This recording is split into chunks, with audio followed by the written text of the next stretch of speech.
Coup de tonnerre après le sacre du Barça. Simeone brise le silence et lâche un message inattendu qui fait déjà polémique. Et ce n'est pas tout. Javier Tebas surprend tout le monde avec une déclaration publique sur le club catalan.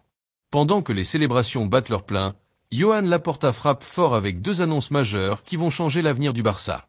Sur le marché, Jonathan Tah est prêt à patienter pour signer, et Jonathan David pourrait devenir le nouveau buteur star du club.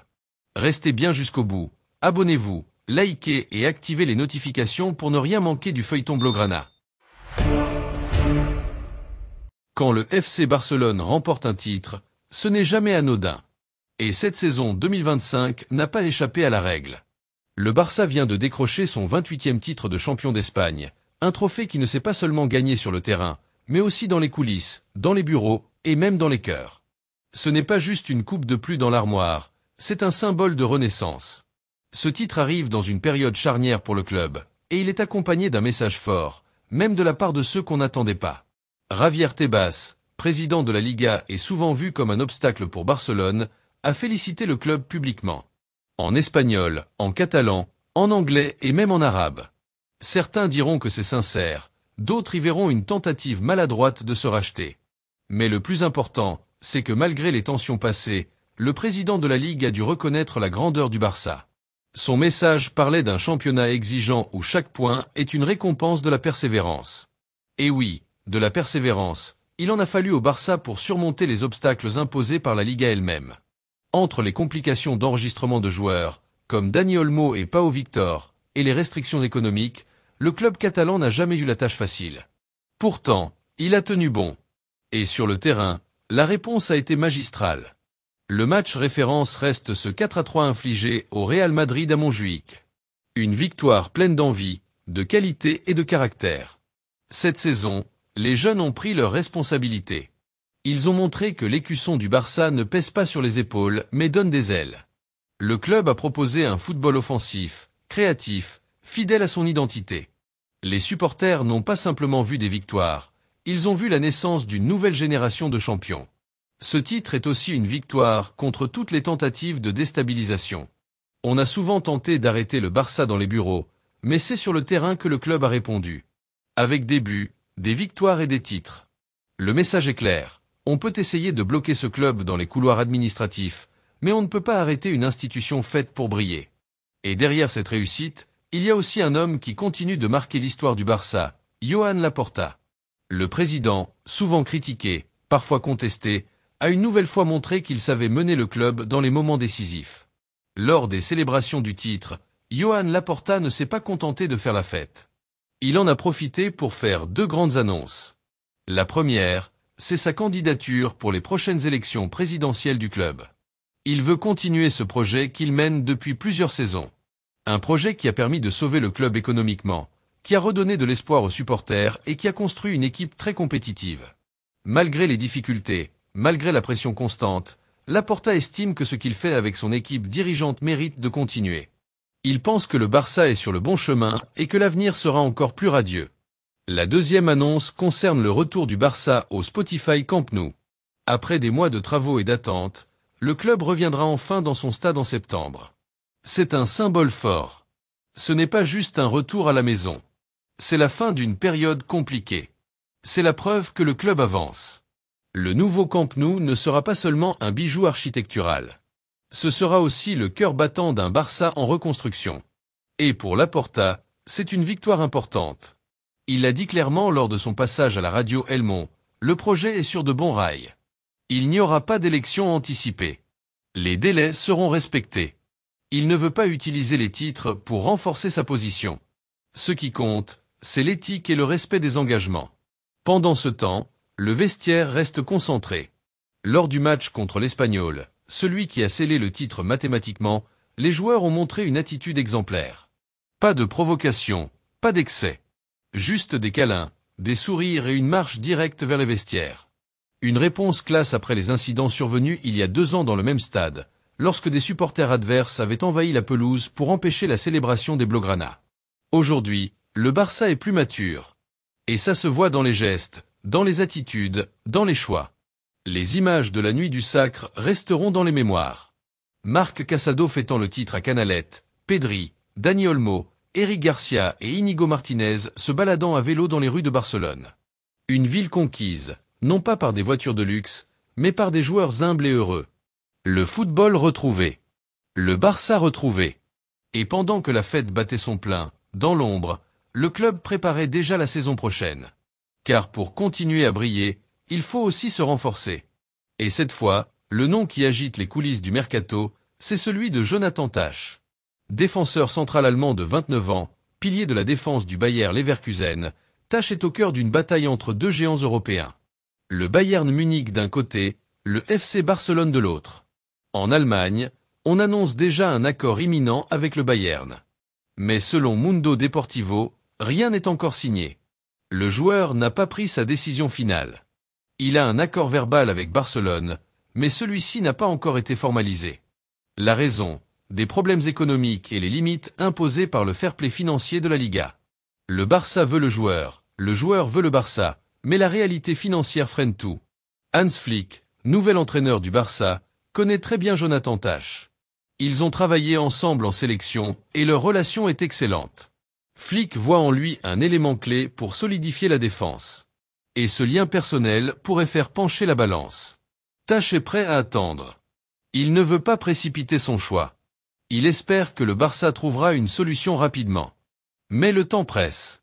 Le Bayern est prêt à signer. Le contrat est sur la table. Il ne manque plus que la réponse du joueur. Si Tah dit oui au Bayern, tout ira très vite. Mais si le défenseur choisit d'attendre encore un peu, le Barça pourrait réussir à boucler l'opération dans les prochaines semaines. Le journaliste Tobias Altschäffl, très proche du Bayern, affirme que la décision finale de Tah pourrait tomber à tout moment. Mais il confirme aussi que le rêve du joueur, depuis le début, est de porter le maillot du FC Barcelone. Un rêve renforcé par ses échanges avec Hans Flick. Son agent, Pini Zahavi, a d'ailleurs été vu à Barcelone à plusieurs reprises récemment. Il a assisté au dernier Classico. Il a rencontré les dirigeants catalans. Le dossier avance, doucement mais sûrement. Le Barça joue avec les sentiments, avec la passion, avec la fidélité. Il n'a pas les moyens du Bayern, mais il a l'histoire, le prestige et surtout Flick. Et c'est peut-être ça la grande force de ce nouveau Barça. Une équipe jeune, une direction engagée, un entraîneur qui connaît son effectif et qui a un plan. Un président qui veut donner de la continuité à un projet ambitieux. Et une base de supporters qui, même dans les moments les plus difficiles, n'ont jamais cessé d'y croire. Le retour au Spotify Camp Nou en septembre sera l'occasion parfaite pour réunir tous ces éléments. Une maison neuve pour une équipe nouvelle. Un nouveau départ. Mais avec la même passion, la même ambition, la même fierté. Le cycle actuel du Barça ressemble à ceux qui marquent l'histoire. Comme les années Guardiola, comme la période Ricard, comme l'ère Messi.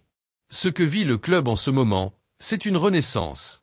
Et Joan Laporta compte bien rester aux commandes pour écrire le prochain chapitre. L'unité, la vision, le travail et la résilience sont les piliers de ce projet. Et si tout le monde reste aligné, alors le Barça a tout pour dominer encore longtemps. Ce titre de champion 2025 n'est pas une fin. C'est un point de départ. Et toi qui suis cette vidéo jusque-là, si tu veux continuer à vibrer avec nous, n'oublie pas de t'abonner à la chaîne. Continuons. Jonathan David termine son aventure avec le LOSC après 5 saisons pleines d'intensité et de progrès. À seulement 25 ans, l'attaquant canadien est aujourd'hui l'un des joueurs les plus recherchés du marché européen. Cette saison encore, il a brillé en marquant 25 buts en 48 matchs toutes compétitions confondues. Il ne s'est pas contenté de continuer à marquer régulièrement, il a aussi montré qu'il avait franchi un cap. Plus mature, plus complet, il semble prêt à relever un nouveau défi dans un club plus ambitieux. Alors que son contrat avec Lille touche à sa fin, Jonathan David attire l'attention de plusieurs grands clubs européens. Parmi eux, Naples semble être en bonne position. La Juventus, West Ham et d'autres clubs suivent également son dossier de prêt.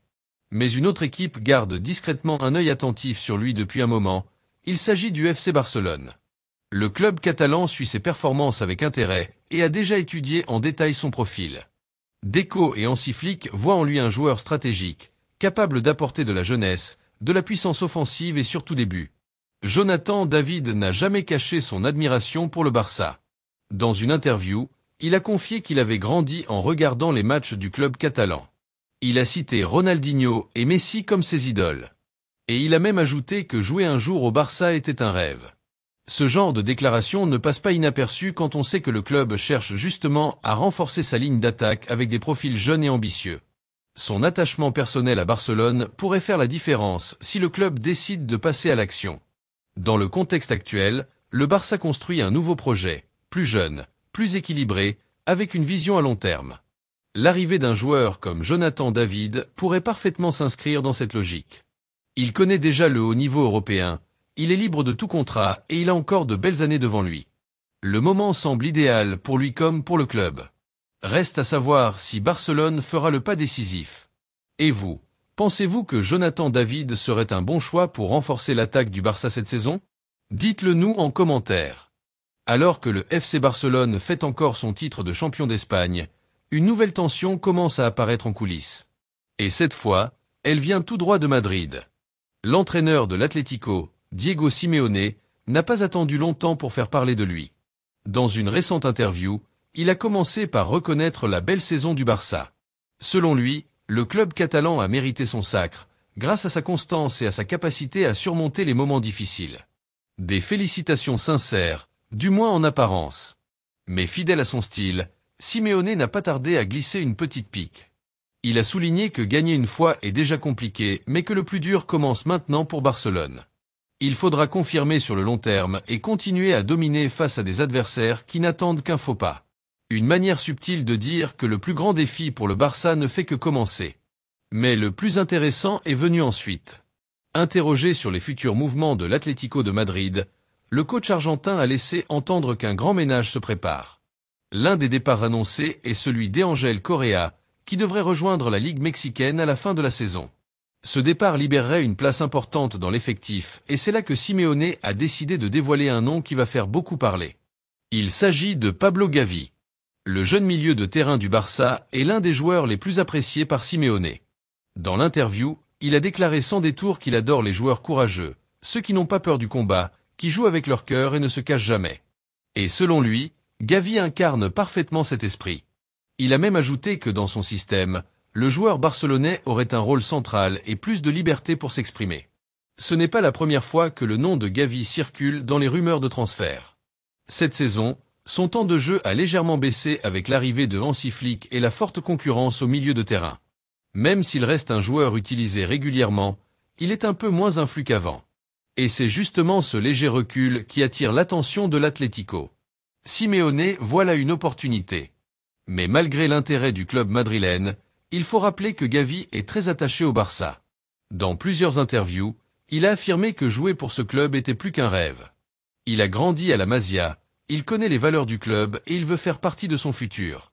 Pour le convaincre de partir, surtout chez un rival direct, il faudra bien plus qu'une promesse de temps de jeu. Alors la question se pose. Est-ce que l'Atlético a vraiment une chance de recruter Gavi, ou est-ce juste une tentative de déstabilisation typique de Simeone avant le prochain mercato? Et si le Barça devait envisager un échange, pourquoi ne pas rêver un peu?